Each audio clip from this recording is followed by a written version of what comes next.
Voilà, je veux tout d'abord vous saluer dans le nom du Seigneur et c'est une joie pour moi d'être à nouveau au milieu de vous, ici, d'un Schnorr. Et donc, nous allons passer quelques heures ensemble à nous entretenir justement des choses de Dieu. Ce soir, on m'a demandé de vous parler de la parabole du filet. Et donc, nous allons lire cette parabole dans l'évangile de Matthieu, au chapitre 13 et au verset 47. Matthieu, chapitre 13 et verset 47. C'est une parabole qui fait partie d'une série qu'on appelle les paraboles du royaume, qui sont regroupées par Matthieu au chapitre 13 de son évangile, et qui sont appelées paraboles du royaume, parce qu'elles commencent toutes par cette expression, le royaume des cieux est semblable à. Et donc, voici ce qui nous est dit au verset 47, le royaume des cieux est encore semblable à un filet jeté dans la mer et qui ramasse des poissons de toute espèce. Quand il est rempli, on le tire sur le rivage, puis on s'assied, on recueille dans des vases ce qui est bon et on jette ce qui est mauvais. Il en sera de même à la fin du monde. Les anges s'en iront séparer les méchants du milieu des justes et ils les jetteront dans la fournaise de feu où il y aura des pleurs et des grincements de dents. Voilà, ici une parabole relativement courte, mais qui nous amène ici dans une des régions les plus belles du pays d'Israël. Cette région qui a été le centre du ministère terrestre de Jésus, la région de la basse Galilée, et plus particulièrement la région du lac dit de Tibériade, ou lac de Galilée, ou lac de Génézareth, son vrai nom. Celui qui est utilisé depuis les temps immémoriaux jusqu'à nos jours, c'est le nom de Kinéret. Je vais expliquer tout à l'heure la raison de cette expression. Et les sages d'Israël nous disent que cette région du Kinéret, plutôt le pays d'Israël dans son ensemble, a reçu 10 mesures de beauté, et la région du Kinéret en a pris 9. Il y a un autre texte aussi dans les écrits rabbiniques qui nous dit que la région du Kinéret est l'image du jardin d'Éden.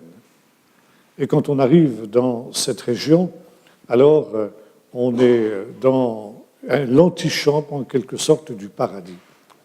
Et il est vrai que, outre le fait que c'est une région très belle, luxuriante, avec beaucoup de fleurs, etc., il y a 2 raisons à la richesse de ce pays qui était une des régions les plus peuplées à l'époque de Jésus, précisément à cause de la beauté et de la richesse de cette région.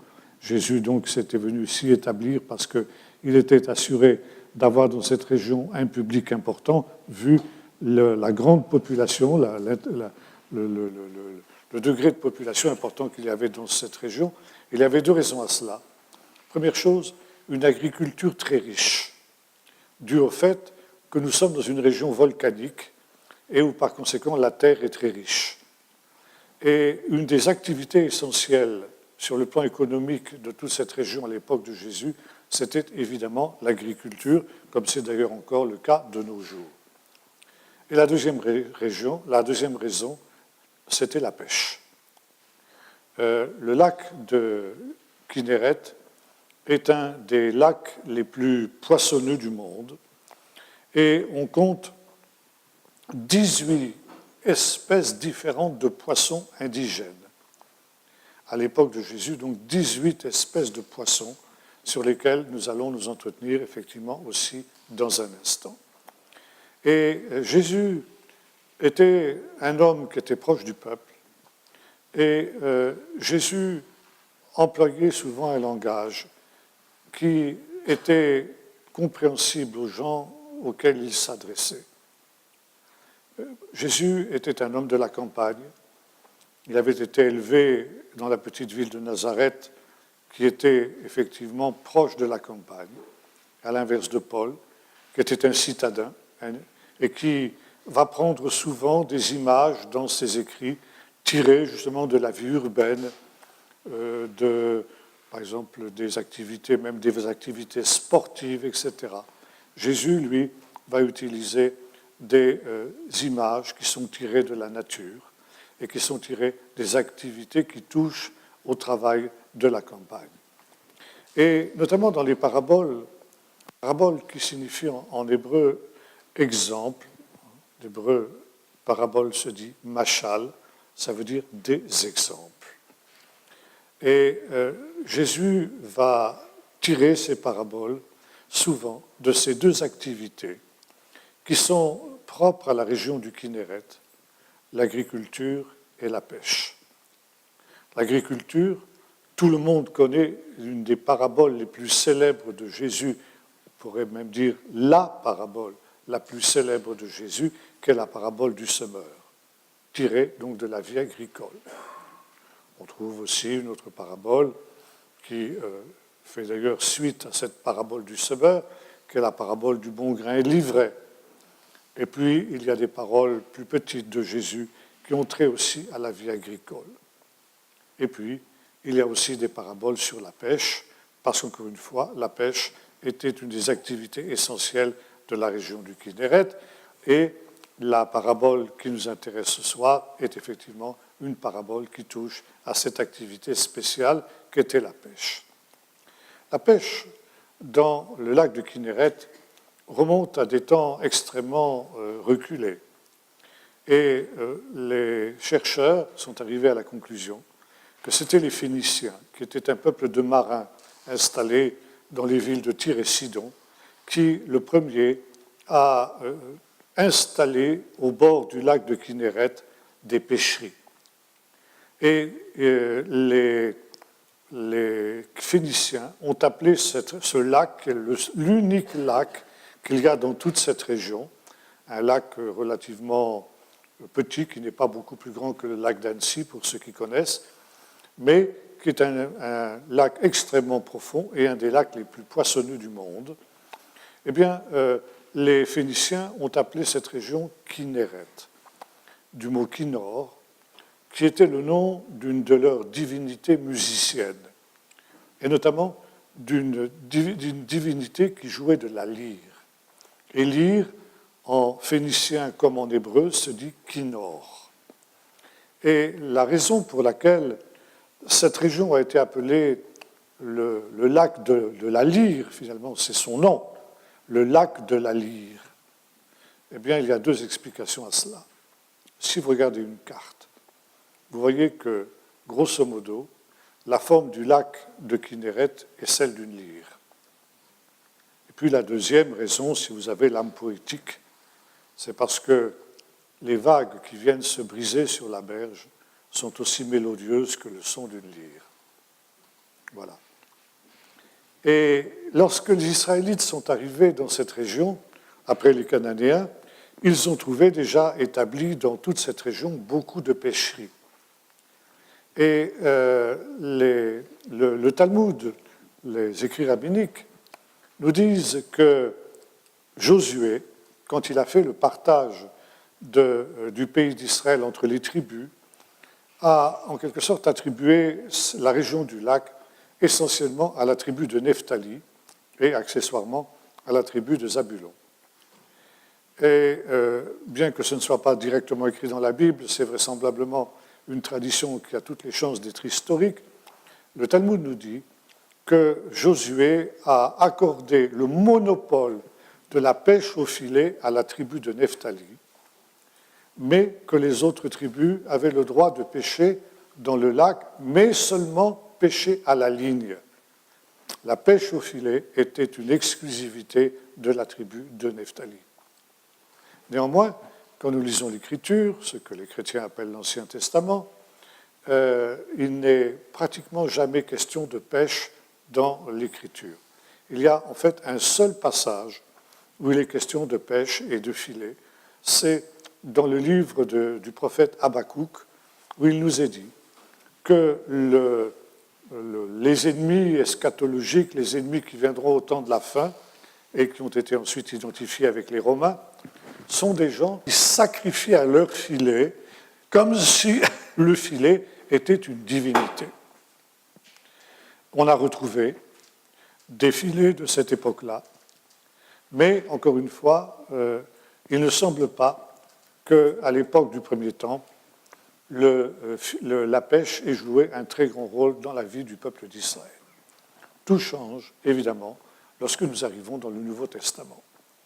Nous voyons que Jésus, après avoir commencé son ministère au Jourdain, va quitter Nazareth et va se rendre dans la région du Kinéret, où il va appeler les premiers disciples.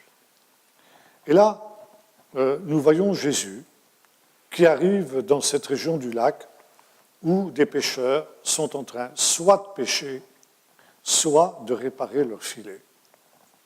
Il est intéressant de noter que dans la Bible, dans le Nouveau Testament, il y a 4 mots grecs différents pour désigner les filets.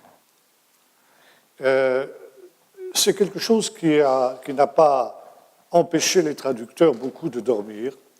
La plupart des traducteurs n'étaient pas des pêcheurs et ne connaissaient pas grand-chose à la pêche, et surtout à la pêche à l'époque de Jésus. Et ils ne se sont pas surmenés, et les 4 mots différents pour désigner les filets, ils les ont tous traduits par le mot filet. Comme ça, au moins, pas de problème. Et c'est la raison pour laquelle, dans la version que j'ai utilisée tout à l'heure pour lire cette parabole du filet, il est question d'un filet, tout simplement. En fait, 4 mots qui sont très, très spécifiques.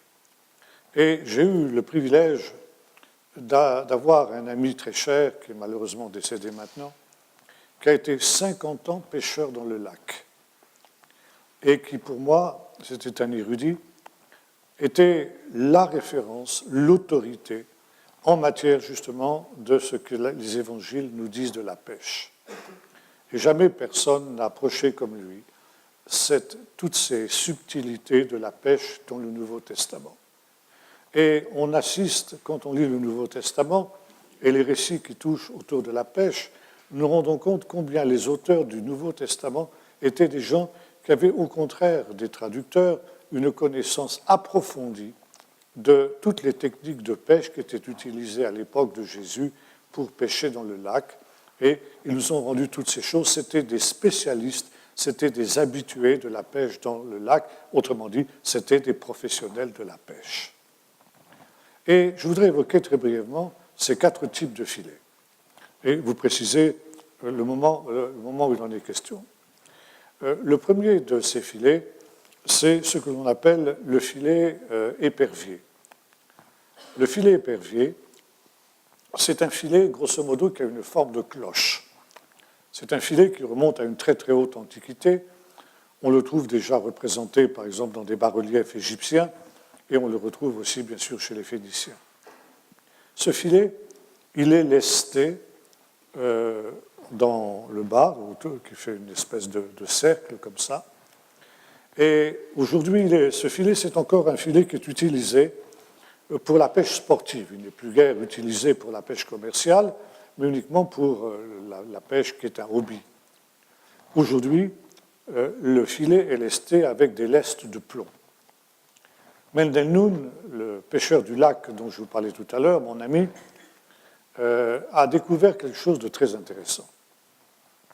Quand on se promène sur les rives du lac de Tibériade, surtout après des périodes de tempête, il n'est pas rare de trouver sur la grève, parmi les galets qu'il y a sur les plages, des galets qui sont troués. Même des silex, c'est-à-dire une roche extrêmement dure. Et finalement, l'opinion générale, c'est que ces trous sont des trous naturels. Mendel a découvert qu'il n'en était rien. Et on peut très bien voir qu'il s'agit de quelque chose d'artificiel et que ces galets ont été percés, on voit très bien l'endroit où on a commencé à faire le trou. Et puis, notamment, il y a des traces d'une corde qui ont été passées dans ces trous qui ont été faits. On les a attachés par une corde. Et on se demande jusqu'à aujourd'hui comment, à l'époque, avec les moyens techniques dont on disposait à ce moment-là, on a réussi, par exemple, à percer des roches aussi dures que le silex. Et Mendel me disait, aujourd'hui, on serait incapable d'accomplir ce même type de travail, même avec des pointes de diamant, parce que les pointes de diamant feraient éclater la roche.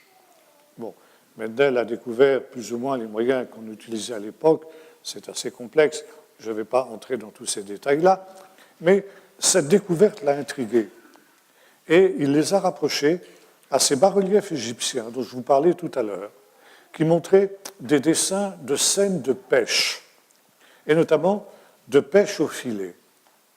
Et il a constaté que sur les bas-reliefs égyptiens, les lestes qui aujourd'hui sont utilisés, qui sont représentés par des lestes de plomb qu'on utilise dans tous les filets modernes, étaient en réalité à cette époque-là des lestes de pierre qui ont été transmis de génération en génération. Et chose intéressante, ils n'ont été utilisés qu'à l'époque romaine, c'est-à-dire qu'à l'époque du Nouveau Testament, si bien que quand on découvre des galets de ce type-là, eh bien, on peut être sûr qu'ils datent de l'époque de Jésus.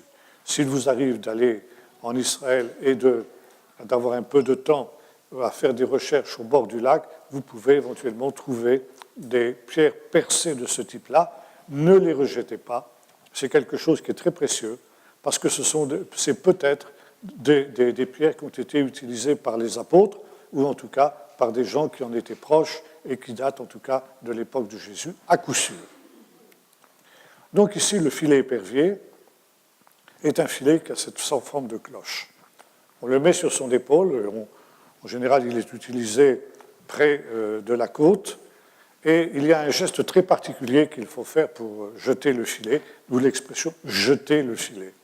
Et vous trouvez à plusieurs reprises dans la Bible, dans le Nouveau Testament, cette expression « Jésus aperçut Pierre et Jean qui jetaient le filet parce qu'ils étaient pécheurs ». Jeter le filet, c'est le filet épervier, forcément. Vous retrouvez ça aussi dans Jean 21, lorsque a lieu la deuxième pêche miraculeuse, où il nous est dit que Jésus donc arrive à la fin de la nuit, au petit matin, au moment où les apôtres finissaient de pêcher, et ils jetaient le filet. Lorsque le filet donc est jeté, il se déploie et il tombe dans la mer et il encage, puisqu'il a une forme d'une cloche, il encage toute une partie de la mer. Si bien que les poissons sont pris au piège, ils n'ont pas le temps d'éviter le filet et ils sont pris au piège. Alors on plonge et avec une corde, on attache le bas du filet, on remonte le filet avec une corde et on détache et on récupère les poissons qui sont pris à l'intérieur. On fait ça évidemment à plusieurs reprises dans une seule nuit, jusqu'à ce que l'on ait la quantité de poissons suffisante pour la subsistance de la famille. Ça, c'est le premier type de filet dont il est question dans le Nouveau Testament. Le deuxième filet, c'est ce que l'on appelle le filet miroir. En fait, c'est un triple filet, d'ailleurs. Et il est question dans le Nouveau Testament, quand il s'agit de ce filet qu'on appelle le filet miroir, il est question des filets. Ils étaient en train, vous avez ça dans le chapitre 17 de l'évangile de Luc, Jésus, donc, au moment de la pêche miraculeuse, arrive alors que les disciples étaient en train de laver les filets. Pourquoi parle-t-on des filets au pluriel? Parce qu'en réalité, le filet miroir, c'est un filet qui est composé de 3 filets qui sont accolés les uns aux autres et qui sont défilés avec des calibres différents d'émail. La technique, c'est de mouiller le filet dans la mer pour faire une sorte de cercle comme ça. Le bateau reste au milieu du cercle, qui encage donc une partie de la mer. Et lorsque le filet est mouillé, ceux qui sont dans la barque font le plus de bruit possible pour effrayer le poisson. Le poisson part dans toutes les directions et forcément, il se heurte à cette muraille qui est constituée par l'ensemble de ces 3 filets. Alors, il se heurte au premier filet, il s'affole, il commence à se débattre, alors il réussit plus ou moins à se faufiler dans le premier filet, mais il tombe sur le deuxième. Et il s'emberlificote un petit peu plus, il s'affole encore un petit peu plus, en général ça s'arrête là, et si par chance il arrive à forcer ce deuxième barrage, il tombera sur un 3e filet, et là ses chances sont nulles. Et alors, il suffit de relever le filet et de récupérer tous les poissons qui sont pris par ce moyen-là. Troisième type de filet, c'est ce qu'on appelle le filet véranda. Le poisson n'a pas la possibilité, évidemment, de fuir, comme je l'ai dit tout à l'heure, mais il a une autre possibilité, c'est de sauter par-dessus le filet. Et pour éviter justement ce problème, le filet véranda, c'est un filet qui reprend un petit peu la technique du filet miroir, on l'appelle aussi le trémaille, parce qu'il est constitué de 3 filets, 3 mailles, donc à 3 mailles différentes, 3 maillages différents. Et on le recouvre avec un autre filet pour éviter que le poisson saute par-dessus. Dans ce cas-là, il faut 2 barques pour le manœuvrer. Et là, la technique est la même, on va faire le plus de bruit possible et le poisson va se prendre dans les mêmes conditions que celles que nous avons ici indiquées. C'est par exemple ce type de filet dont il est question aussi dans le chapitre 21 de l'évangile de Jean, et aussi donc les disciples pêchaient à la fois avec l'épervier et à la fois avec le trémaille, avec le filet véranda.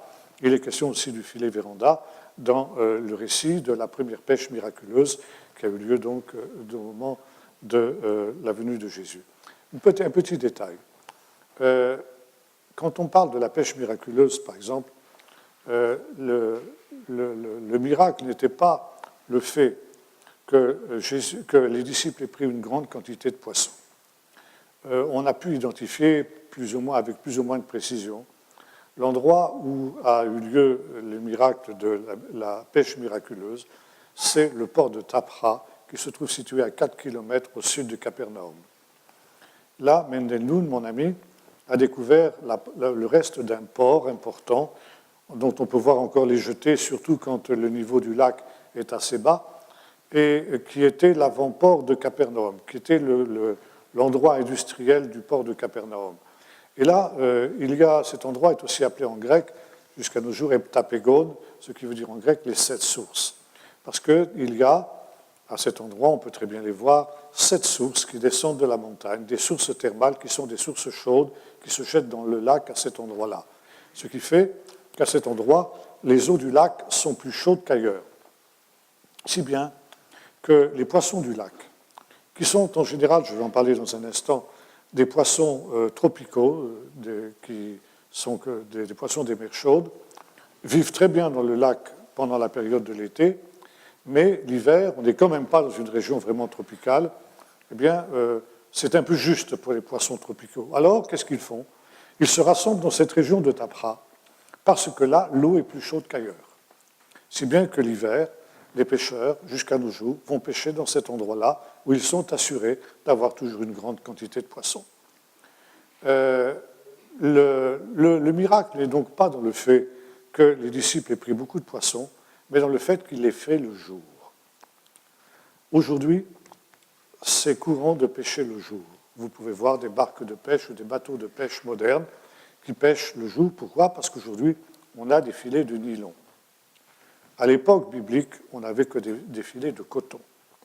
Ça veut dire que l'eau du lac est tellement transparente dans le jour que le poisson voit le filet et par conséquent, il ne se laisse pas prendre.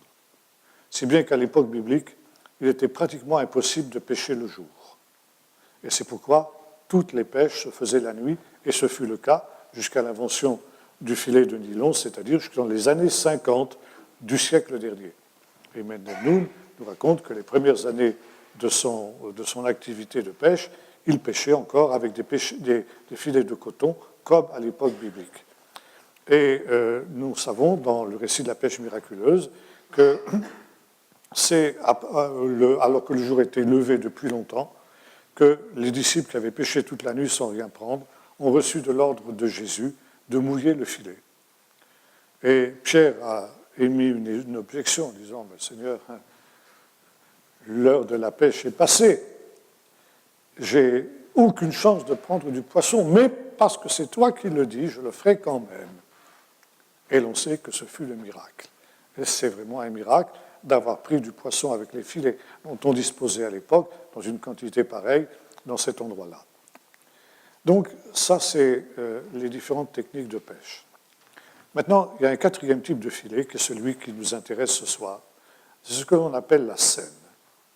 La scène, c'est un filet rectangulaire qui fait à peu près entre 250 et 300 mètres de long et qui fait jusqu'à 7 à 8 mètres de haut. Ce filet, il est manœuvré par deux équipes. Le but, c'est de le tenir vertical dans l'eau, si bien que dans la partie supérieure, il y a des flotteurs en liège, et dans la partie inférieure, il y a des lestes de pierre, comme je vous ai expliqué tout à l'heure, les mêmes que ceux qu'on trouve dans les autres types de filets, et tous les filets de cette époque-là sont lestés de la même manière. Il y a aux deux extrémités de ce filet une perche de 7 à 8 mètres de haut, donc qui fait toute la hauteur du filet, et il y a une première équipe qui reste à terre, qui reste sur le rivage, et maintient le filet vertical. Le filet lui-même est replié en forme d'accordéon et placé sur une barque. Les barques, évidemment, pour pouvoir contenir un filet de cette importance-là, devaient être des barques assez importantes. En 1986, alors que le lac était au plus bas, deux jeunes gens du kibbutz de Guinossar ont retrouvé non loin du village biblique de Magdala, dans la boue du lac, les restes d'un bateau. Ça a été une découverte extraordinaire. Immédiatement, c'était la première fois qu'on découvrait un bateau aussi vieux. Immédiatement, on a averti les plus grands spécialistes de l'archéologie marine du monde, qui sont venus du monde entier pour découvrir ce bateau. Ce bateau, il a fallu des semaines et des semaines pour le dégager parce qu'il était enchâssé dans une couche de boue depuis l'époque de Jésus, et on l'a daté d'une manière très précise, effectivement, de l'époque du Nouveau Testament. Ce bateau, il a été donc entreposé au kibbutz de Guinossar, où on peut encore le voir, et on est certain que c'était un bateau des pêcheurs du lac de l'époque de Jésus, un bateau exactement semblable aux barques qu'utilisaient les disciples, celui dont il est question aussi dans le récit, par exemple, de la tempête apaisée. C'était un bateau qui faisait à peu près 8 mètres de long sur, disons, 3 mètres et demi de large, et qui n'était pas ponté, si ce n'est à l'avant et à l'arrière, ce qui vous explique l'histoire de Jésus qui dormait à l'arrière du bateau, ça veut dire dans cette partie surélevée du bateau où en principe se tenait le capitaine qui gouvernait le bateau, si bien que quand les vagues déferlaient à l'intérieur du bateau où se trouvaient les disciples, dans la partie non pontée, les vagues n'atteignaient pas Jésus, si bien que Jésus pouvait dormir sans sentir justement les vagues qui déferlaient. On a retrouvé sur une mosaïque de Magdala une représentation d'un bateau de ce type-là, et on a pu reconnaître que c'était exactement le même modèle que le bateau que l'on a trouvé dans le lac et qu'on appelle le bateau de Pierre, sans être évidemment absolument certain que c'était le bateau de Pierre. Il y a d'ailleurs peu de chance pour que ce soit un bateau qui appartenait à Pierre, puisqu'il a été trouvé non loin de Magdala, qui n'était pas exactement l'endroit où Pierre avait son quartier général de pêche. Mais disons, c'était un bateau absolument semblable. Donc, c'était un bateau qui était suffisamment grand pour pouvoir abriter ce fameux filet qui était plié en accordéon, comme je dis tout à l'heure. Ce bateau s'éloignait du bord, perpendiculairement au rivage, en mouillant le filet derrière lui. Il était maintenu, je vous rappelle, par une équipe qui était restée à terre, il était maintenu vertical. Et quand le filet était entièrement mouillé, après 250 ou 300 mètres du rivage, le bateau faisait un 90 degrés, comme ça, comme le bâton d'une porte qui pivote autour de ce qui était l'axe qui était maintenu par la première équipe qui était à terre. Si bien, si vous voulez, que le filet raclait tout le fond de la mer et il ramassait tout ce qu'il trouvait. Et quand on arrivait 300 mètres plus loin sur le rivage, la deuxième équipe descendait du bateau, tirait le filet à terre, et il suffisait ensuite de récupérer les poissons qui se trouvaient pris à l'intérieur de ce filet. Comme je l'ai dit tout à l'heure, ce type de filet ramassait tout ce que l'on pouvait trouver dans la mer.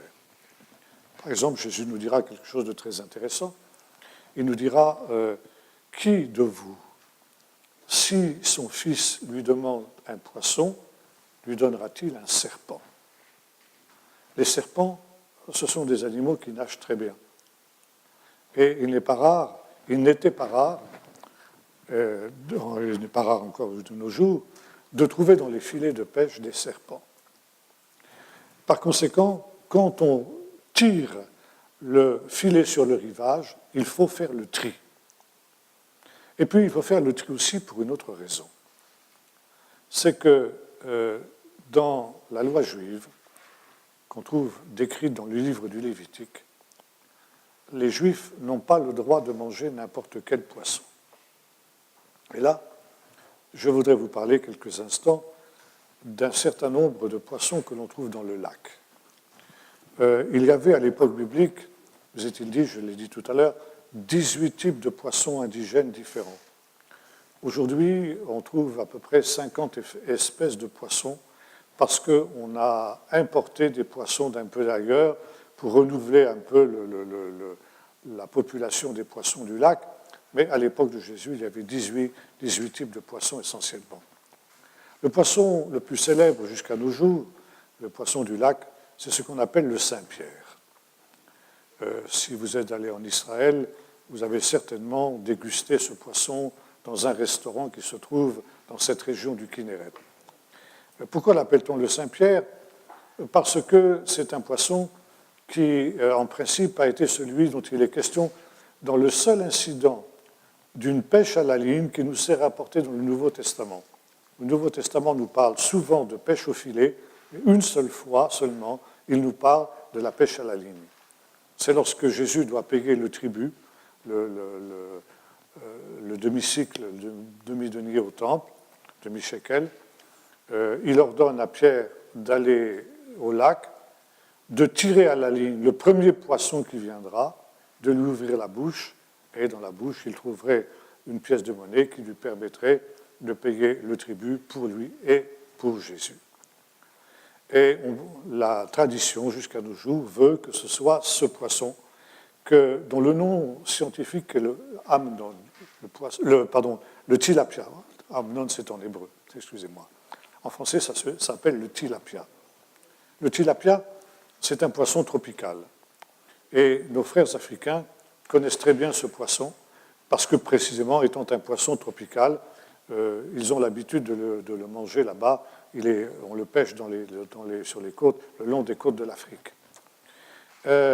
Mais on est arrivé à la conclusion que le tilapia ne peut pas être le fameux poisson de Saint-Pierre, pour une bonne et simple raison, c'est que les femelles, quand elles ont pondu leurs œufs, gardent les œufs dans leur bouche jusqu'à l'éclosion des œufs, si bien que jamais un tilapia ne mordra l'hameçon. Jamais il ne sera possible de prendre à la ligne un tilapia.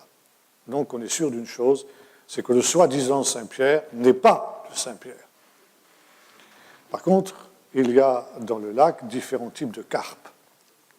Et Mendenhall pensait que le fameux poisson de Saint-Pierre, en réalité, était une carpe, une des différents types de carpes qu'il y a dans le lac. Ces poissons, les tilapias et les carpes, sont ce que le Nouveau Testament appelle les grands poissons. Et le Nouveau Testament fait une différence entre les grands et les petits poissons.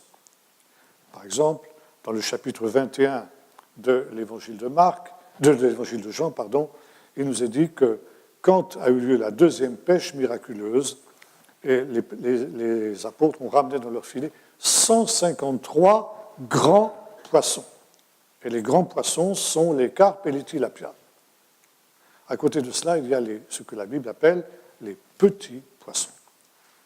Alors, par exemple, vous trouvez cette expression dans le fameux récit de la multiplication des pains. Et là, vous vous souvenez qu'il nous est dit qu'il y avait pour toute la nourriture de cette immense foule de plus de 5000 personnes, il n'y avait qu'un jeune garçon qui avait 5 pains et 2 petits poissons. Et les petits poissons, ce sont les sardines du lac. Le lac fourmille de ces sardines d'eau douce qui servaient, comme l'on voit dans ce récit de la multiplication des pains, de la nourriture habituelle, de la nourriture quotidienne des habitants du lac. Des pains, produits de l'agriculture, et de petits poissons. C'était ce qui faisait le repas, un repas pour un homme ordinaire, disons pour un adulte, et éventuellement aussi pour un jeune garçon qui devait être un adolescent vraisemblablement. Et pourquoi utilisait-on les petits poissons pour l'ordinaire des gens du lac? Parce que les gros poissons étaient commercialisés. Tandis que le petit poisson, la sardine, était tellement courante que l'on pouvait la consommer comme ça. Maintenant, en hébreu, la sardine se dit tarik. Et nous avons une ville qui s'appelle Migdal Tariké en hébreu. Migdal Tariké, ce qui se dit en grec Magdala, la ville de Magdala dont il est question dans l'Évangile, d'où Marie était originaire, une des grandes disciples de Jésus. Et le nom hébreu, c'est Migdal Tariké, ça veut dire la tour des sardines, parce que c'était un grand centre de salaison de la sardine. Et la sardine du lac était exportée depuis Migdal Tariké dans tout le monde romain. Maintenant, il y a un autre type de poisson qu'on trouve dans le lac, qui est ce qu'on appelle le poisson-chat. Le poisson-chat, c'est un poisson très spécial et qui est extrêmement savoureux, qui est parfaitement comestible. Seulement, il a un problème, c'est qu'il n'a pas d'écailles. Et selon ce qui nous est écrit dans le livre du Lévitique, les poissons sans écailles sont interdits à la consommation des Juifs.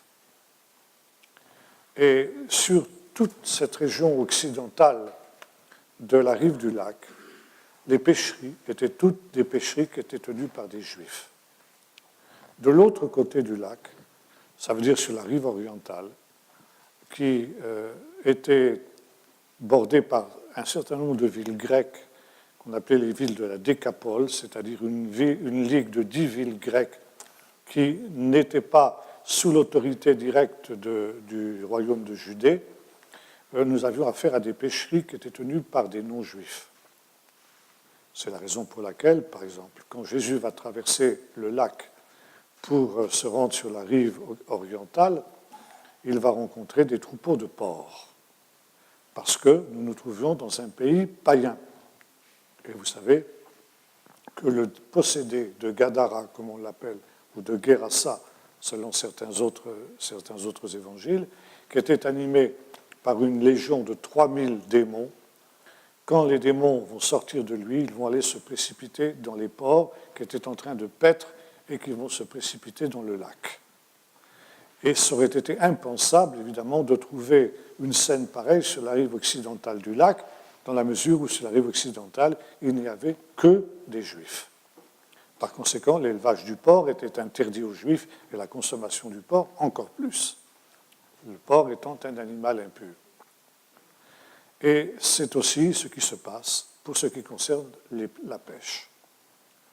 Les Juifs qui étaient dans cette région de la rive occidentale du lac étaient des gens qui respectaient très scrupuleusement les instructions de la Torah.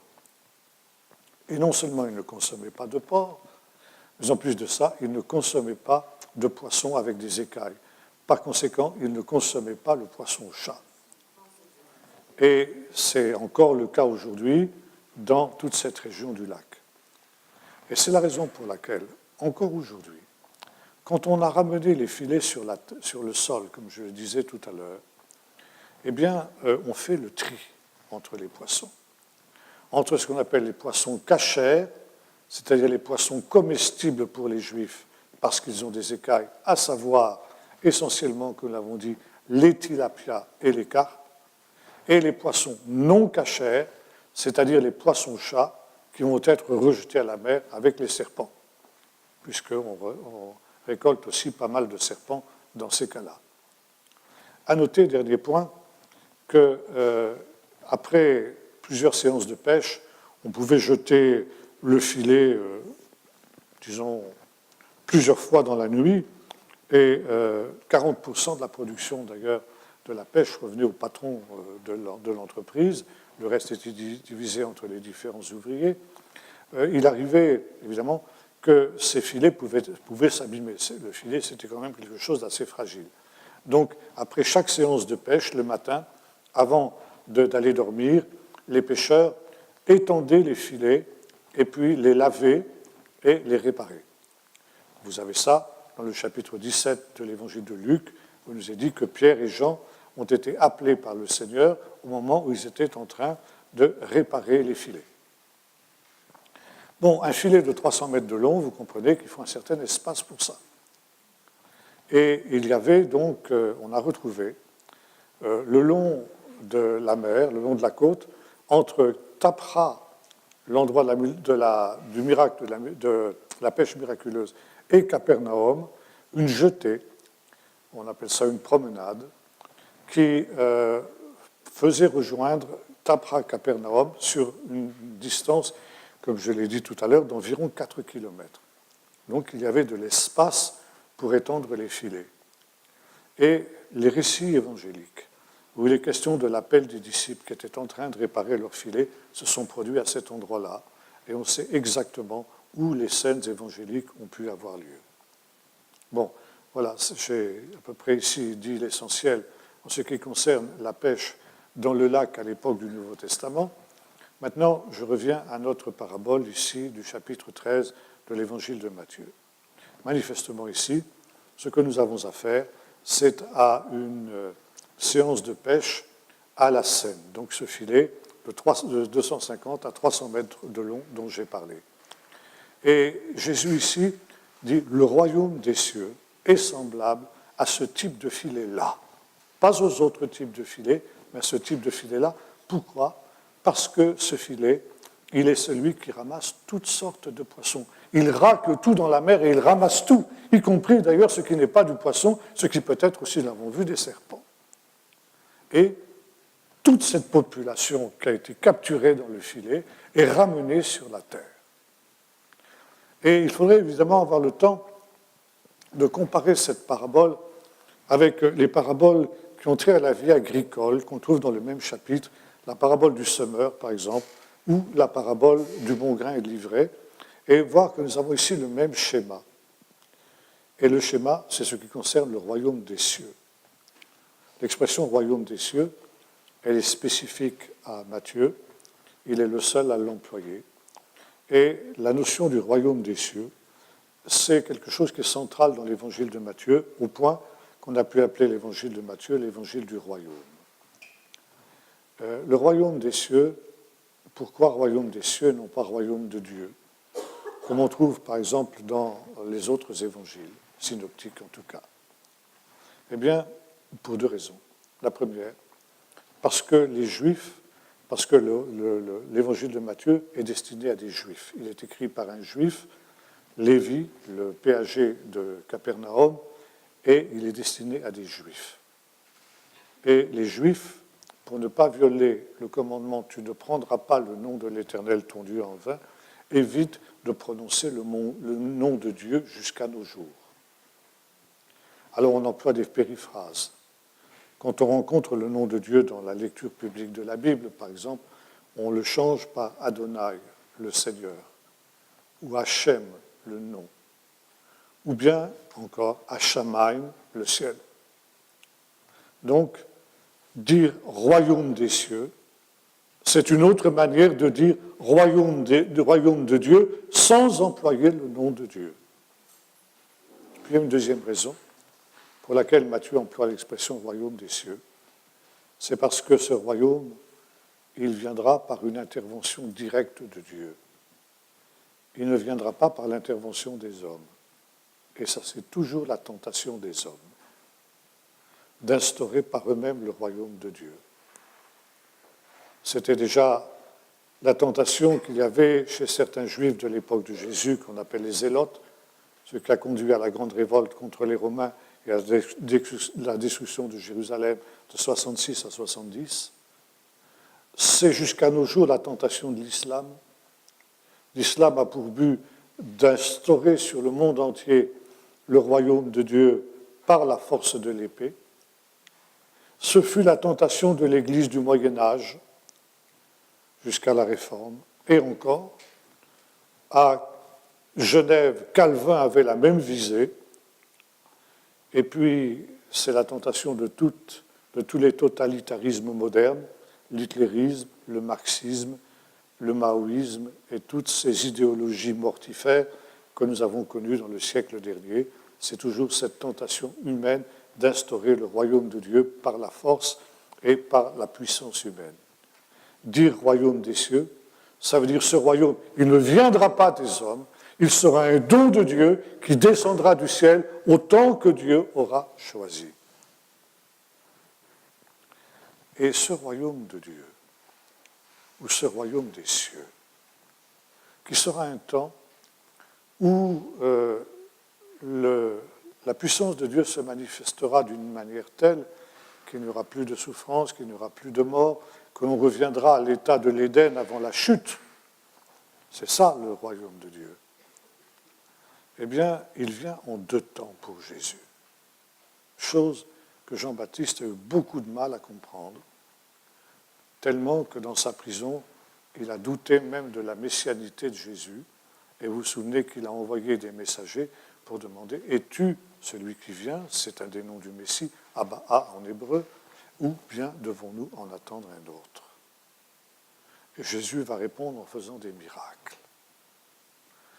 Et voyez-vous, Jésus nous montre que le royaume de Dieu vient en 2 temps.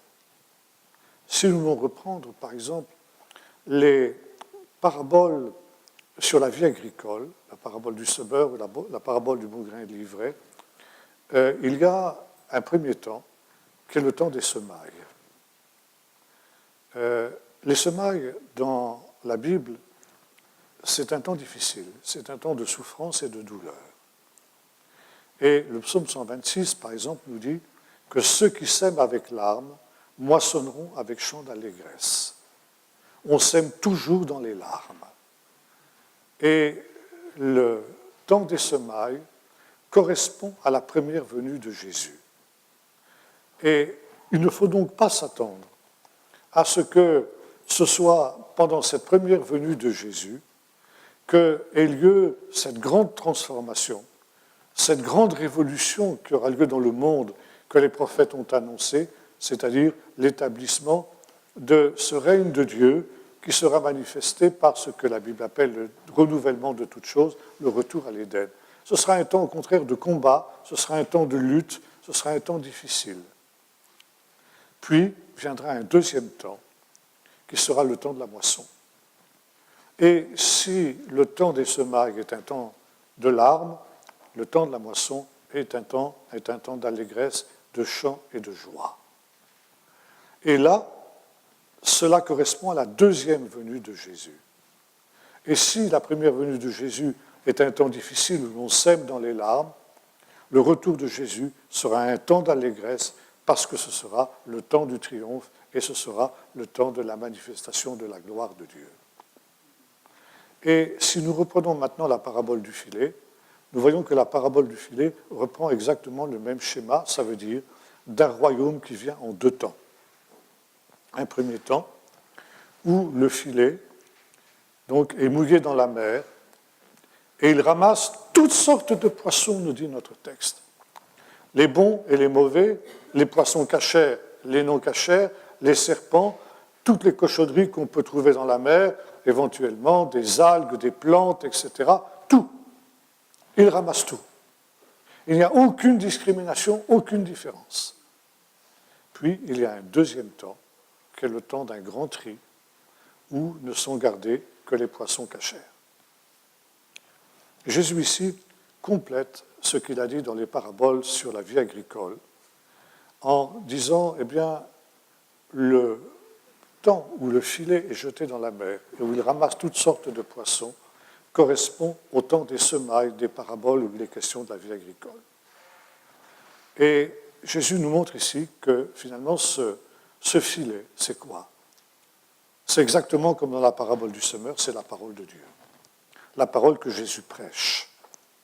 Et le bon grain que le semeur sème dans les 2 paraboles du semeur et du bon grain et de l'ivraie sont en relation précisément avec la parole de Dieu. La semence, c'est la parole de Dieu. Jésus est le semeur qui sème cette bonne semence à tout vent. Et cette bonne semence, elle tombe sur n'importe quel terrain, des bons et des mauvais terrains. Et de la même manière, ça veut dire le filet, il ramasse, il s'adresse à tous les hommes. C'est la parole de Dieu qui s'adresse à tous les hommes, indifféremment, les bons, les mauvais, les justes, les injustes. Et voyez-vous, en particulier là, le sermon sur la montagne, nous voyons que la parole de Jésus rend nulle toute dignité humaine. Il n'y a plus de différence entre les justes et les injustes. Il y a cette manifestation immense et gratuite de la grâce de Dieu pour tous les hommes, les bons et les méchants, les justes, les publicains, les prostituées, les gens de mauvaise vie. Tous sont appelés à la grâce, tous sont appelés au salut, tous sont appelés au pardon. Et Jésus dira notamment dans le Sermon sur la montagne, une parole qu'on retrouve à peu près aussi dans les sources juives, où il nous est dit ceci: « Car le Seigneur fait lever son soleil sur les bons et sur les méchants, il fait pleuvoir sur les justes et sur les injustes. » On a une parole un peu semblable dans le Talmud qui nous dit ceci: « Le jour de la pluie », ça veut dire le premier jour de la pluie, c'est ces temps-ci, on s'en prend un principe en Israël maintenant, est plus important que le jour de la résurrection des morts. Parce que le jour de la résurrection des morts, seuls les justes auront droit à la résurrection. Mais quand vient le jour de la pluie, eh bien, les justes et les injustes reçoivent la même bénédiction de la part de Dieu. Et voyez-vous, dans ce temps des semailles, ou dans ce temps où le filet est jeté dans la mer, ce sont les deux images identiques que nous trouvons dans les paraboles de Jésus, eh bien, et Dieu ne fait aucune différence entre les justes et les méchants. Tous sont appelés. Le filet ramasse tout. Les publicains, les prostituées, les gens de mauvaise vie, les péagers, etc. Tout le monde a la possibilité de passer de la mort à la vie et de recevoir la parole de Dieu. Donc nous vivons ici un temps de grâce, un temps de bonté de Dieu, de miséricorde de Dieu qui s'adresse à tous les hommes et où Dieu, par conséquent, suspend ses jugements. Nous sommes dans une situation très spéciale où nous ne sommes plus, comme c'était le cas par exemple dans l'Écriture, dans ce qu'on appelle généralement l'Ancien Testament, où la justice de Dieu se manifestait dans l'immédiat. Là, au contraire, la justice de Dieu est suspendue. Dieu ne juge pas le méchant parce qu'il lui donne sa chance. Il lui donne la possibilité de se repentir et il lui donne la possibilité d'être sauvé. Et pour cela, Dieu est obligé de suspendre ses jugements, avec la conséquence, évidemment, une conséquence grave, c'est que, à cause de cette bonté, de cette patience de Dieu vis-à-vis des méchants, les justes peuvent souffrir injustement entre les mains des méchants. Ça, c'est le risque. Et ce sera, nous dit Jésus dans une autre parabole, la grande tentation des justes pendant toute cette période, la grande tentation des disciples, de dire que Dieu, finalement, est semblable à un juge inique qui ne fait pas justice à ses élus, de la même manière que le juge inique ne faisait pas justice à la veuve. Et par conséquent, eh bien, on pourra s'impatienter de ce que la justice de Dieu ne se manifeste pas au point que lorsque le Fils de l'homme reviendra, nous dit Jésus dans cette parabole, trouvera-t-il encore la foi sur la terre? Ce sera un tel scandale que, en quelque sorte, cette absence de la justice de Dieu, qu'on pourra même douter, comme l'avait fait Jean-Baptiste en quelque sorte, de la bonté de Dieu, plutôt de la justice de Dieu, sinon de sa bonté. Mais, nous dit Jésus, qu'on ne s'y trompe pas. Ce temps de grâce, ce temps de miséricorde, il est limité. Et après ce temps, viendra un deuxième temps, celui où le filet sera ramené sur le sol. Et là aura lieu le grand tri. Là aura lieu le grand jugement. Ça veut dire que cette période des moissons, cette période de joie, cette période d'allégresse et de triomphe, qui sera la manifestation et l'implantation définitive du règne de Dieu, où Satan sera mis à l'impuissance d'une manière définitive et où par conséquent la puissance de Dieu se manifestera dans toute son ampleur, sera précédée par un tri, sera précédée par un jugement. Et cette idée d'un jugement, vous la trouvez dans de nombreuses autres paraboles, par exemple dans la parabole des brebis et des boucs, là aussi vous voyez cette image d'un tri, vous voyez ça dans la parabole de Jean-Baptiste, il engrangera le blé dans le grenier, mais il brûlera la paille dans un feu qui ne s'éteint pas, parabole tirée de la vie agricole elle aussi. Donc cette idée d'un grand tri, c'est-à-dire d'un grand jugement. Et c'est la raison pour laquelle il faut se dire que la justice de Dieu finira par être manifestée en son temps. Or, la justice de Dieu, elle sera établie sur quels critères? Sur les critères de la morale traditionnelle, les bons, ceux qui auront fait du bien, et les méchants, ceux qui auront fait le mal? Non. Cette notion du bien et du mal, de la morale traditionnelle, est transcendée par Jésus. Le critère sera la manière dont les uns et les autres, les bons et les méchants, les justes et les injustes, selon les critères de ce monde, auront accueilli la parole de Jésus. Ça, ce sera le critère. Et la prédication de Jésus se résume de cette manière: repentez-vous, car le royaume de Dieu est proche. Dans notre texte, il nous est dit: le royaume de Dieu est là, repentez-vous et croyez à la bonne nouvelle. Et vous retrouvez ça aussi dans les reproches que Jésus fait aux villes, précisément de la région du Kinéret, Chorazine, Bethsaïda. Malheur à toi, Chorazine, malheur à toi, Bethsaïda, parce que si les miracles qui avaient été faits au milieu de toi l'avaient été faits dans Tyr et dans Sidon, il y a longtemps qu'elle se serait repentie en prenant le sac et la cendre. Et toi, Capernaum, seras-tu élevé jusqu'au ciel? Non, tu seras abaissé jusqu'au séjour des morts, car si les miracles qui ont été faits au milieu de toi l'avaient été dans Tyr et dans Sidon, elle se serait repentie depuis longtemps avec le sac et la cendre. C'est pourquoi au jour du jugement, Sodome et Gomorrhe seront traités moins rigoureusement que toi. Et Jésus s'en prend particulièrement aux pharisiens qui se croient justes et qui n'ont pas besoin de repentance, ils n'ont pas besoin de croire dans la parole de Jésus puisqu'ils sont justes. Jésus dit non. En ne se faisant pas baptiser par Jean du baptême de repentance, les pharisiens ont rendu nul à leur égard le dessein de Dieu, parce qu'encore une fois, le critère du jugement dernier ne sera pas basé sur la morale traditionnelle, mais sera basé sur la manière dont on aura reçu la parole de Jésus.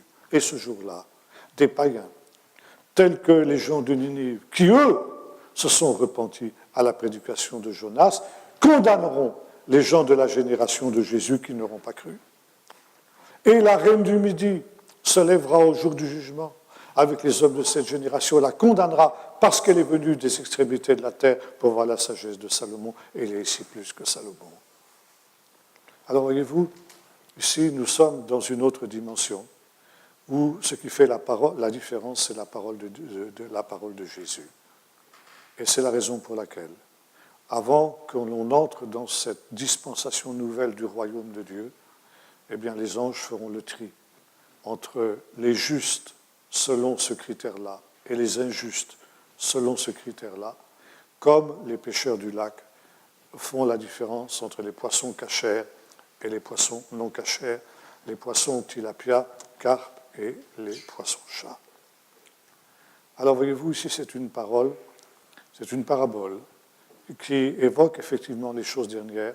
Il y a un grand tri.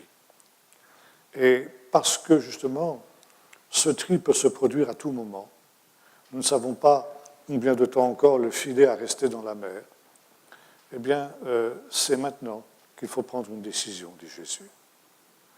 Ce temps est un temps d'urgence, c'est un temps où chacun doit prendre position pour lui-même par rapport à ce royaume qui vient, ce royaume qui est annoncé au travers de la parole de Jésus et la parole de ses disciples. Parce que quand le maître de maison se sera levé, qu'il aura fermé la porte, ce sera trop tard. Et je vous rappelle par exemple la parabole des vierges, où on a exactement la même idée. le jugement vient au moment où on ne s'y attend pas, et la venue de l'époux marque le début de ce jugement. Et là, entre les vierges folles et les vierges sages, ça veut dire entre les poissons cachers et les poissons non cachers, si on reprend notre parabole, eh bien, se fait la césure, la différence.